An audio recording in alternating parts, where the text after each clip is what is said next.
अभी social media का ज़माना है। वन नेशन वन इलेक्शन की बात हो रही, तो वहीं सोशल मीडिया पे बड़े पैमाने पर लोग लिखने का काम कर रहे हैं, खासकर बहुजन तबका, कि वन नेशन वन इलेक्शन अगर सरकार चाह रही है तो वन नेशन वन एजुकेशन की बात जी, हमने इसकी शुरुआत वन नेशन, हम तो कह रहे हैं आप पहले वन नेशन वन एजुकेशन करिए, जिससे जो है बराबरी इस तरीके का कार्यक्रम आप ओबीसी महासभा के प्रदेश कार्यकारी के नाते बहुजन समाज में जो विद्यार्थी हैं, जो जिनके पास कम पैसे हैं, जो अच्छी शिक्षा ग्रहण नहीं कर सकते, उनको पढ़ाने का जिम्मा लिया है।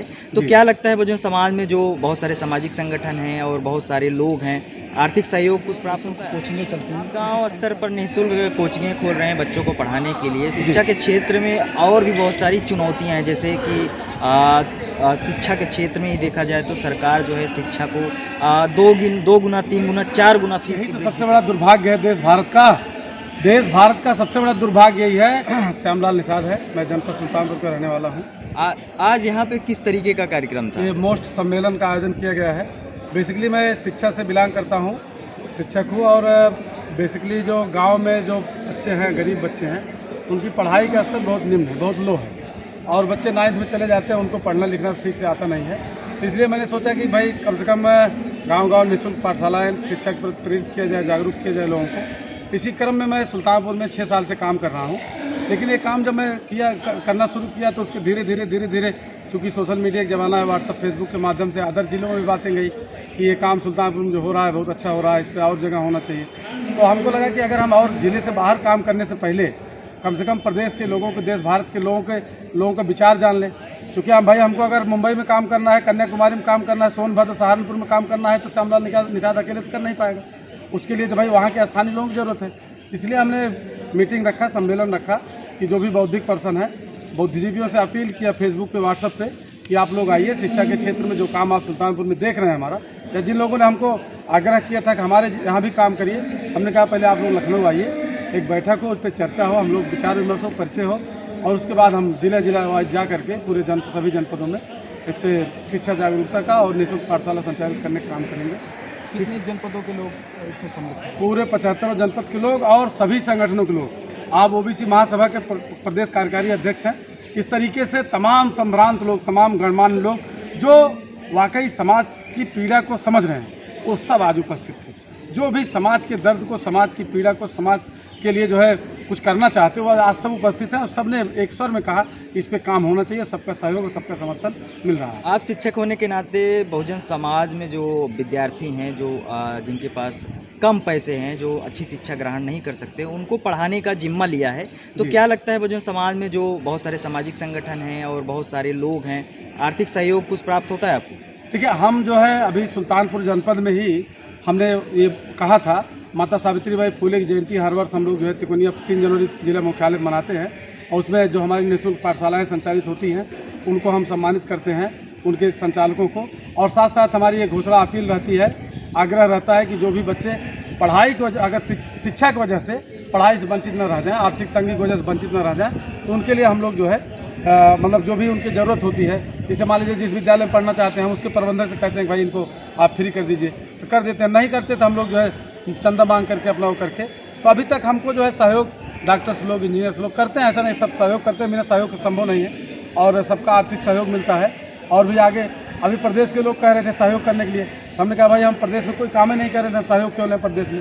तो अब हम प्रदेश में काम करेंगे तो प्रदेश के लोग भी सहयोग करेंगे, अच्छा सहयोग। आपकी जो निःशुल्क कोचिंगें चलती हैं उनकी संख्या लगभग कितनी है? ये 55 संख्या है अभी सुल्तानपुर जनपद में। हाँ, तो आगे ये बढ़ेगी? हाँ बिल्कुल बढ़ेगी, अब तो बढ़ रही है। अब तो हम अन्य जिलों से भी आज ही से हम और जौनपुर में जानकारी मिली कि जौनपुर, हाँ, दो कोचिंगें जौनपुर में संचालित है, लेकिन बेसिकली काम जौनपुर में तो आप नाम मात्र समझ लीजिए, बेसिकली काम हमारा सुल्तानपुर में। अब यहाँ से एक नई ऊर्जा लेकर के लोग जाएंगे, हाँ, क्या कहेंगे इस पर? हाँ, इस पे यह है कि हम सबसे अपील कर रहे हैं कि आप लोग अपने यहाँ मीटिंग करवाइए, शिक्षा पे आधा घंटा मोटिवेशन हो जाए। जिस गांव में हमारा दावा है कि आधा घंटा मोटिवेशन हो जाए, क्योंकि सब कोई जान रहा है कि कलयुग नहीं, ये कलम का युग है। कलम के युग में कोई भी बढ़ेगा आगे, शिक्षा से ही आगे बढ़ेगा।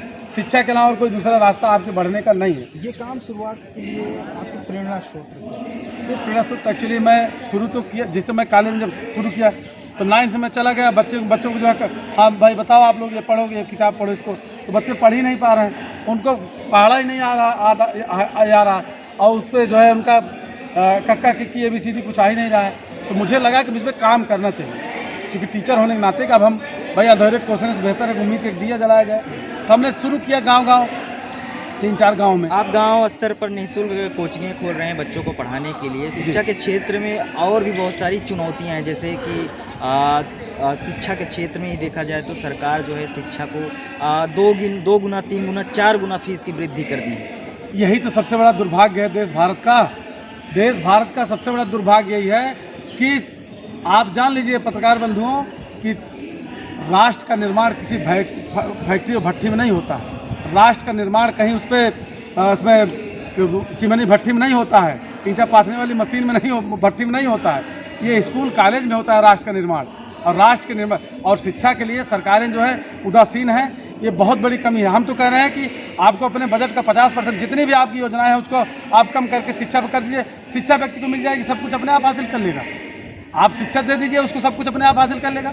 लेकिन उस पर सरकारें जो है एकदम मौन है। और रही बात है सरकारों का, राजनीतिक दलों का, हम बहुत ज़्यादा भाई विरोध करने की स्थिति में नहीं है, लेकिन हम उस पर अपना जो हम कर सकते हैं उसको करने के लिए हम तैयार हैं, उसको करेंगे। अभी सोशल मीडिया का ज़माना है, 1 नेशन 1 इलेक्शन की बात हो रही, तो वहीं सोशल मीडिया पे बड़े पैमाने पर लोग लिखने का काम कर रहे हैं, खासकर बहुजन तबका, कि 1 नेशन 1 इलेक्शन अगर सरकार चाह रही है तो 1 नेशन 1 एजुकेशन की बात। ये हमने इसकी शुरुआत की है भाई। अभी हमारी बाइट है जो है, अभी मैं मुंबई गया था, ये जब आई थी बात, अभी जब चला है 1 नेशन 1 इलेक्शन के पहले, अभी 17 अगस्त की हमारी बाइट है। इस पर 17 अगस्त की हमारी बाइट है कि अगर देश एक है, बाइट है हमारी बाबा साहब अम्बेडकर, जहाँ प्रेस चला करता है दादर जो है, दादर जो है वहाँ कार्यक्रम था वीरांगना फूलन देवी जयंती।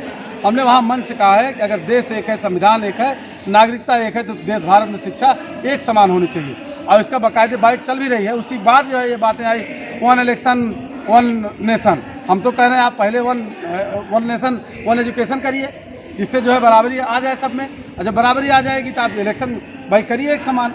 और लोकतंत्र की सबसे बड़ी वो है विशेषता, मतलब ये आवश्यकता है कि आप इनको जो है एजुकेट करिए, आप इनमें जो है निर्धनता कम करिए, तभी लोकतंत्र, सच्चा लोकतंत्र कायम हो सकता है। नहीं तो लोग लालच में और उसमें क्या नाम आप कह सकते हैं अशिक्षा के अभाव में गलत जगह वोटिंग कर रहे हैं, जो सरकारें और राजनीतिक दल इसको नहीं चाह रहे हैं। यही सबसे बड़ा दुर्भाग्य है। जो भी साथी आपके संगठन से जुड़ना चाहते हैं किस माध्यम से जुड़ सकते हैं? वो अभी सोशल मीडिया पे हम लोग सुल्तानपुर में काम कर रहे हैं, फिर उसके बाद प्रदेश में अभी आज जो लोग यहाँ आए हैं सबका जो है रजिस्टर मेंटेन किया जा रहा है। और जो लोग आज यहाँ कार्यक्रम में उपस्थित हुए हैं, चूँकि हम लोग लोकतंत्र में विश्वास करते हैं, इन्हीं सबकी कमेटी जो है, मतलब जो आज उपस्थित हुए इन्हीं को हम कार्यकारिणी कमेटी घोषित कर दे रहे हैं। यही हमारी कार्यकारिणी कमेटी होगी और आगे जो भी निर्णय होगा प्रदेश स्तर पे यही कमेटी करेगी और खुली मीटिंग में बहुमत से निर्णय किया जाएगा। ये हमारा जो है आज का होगा।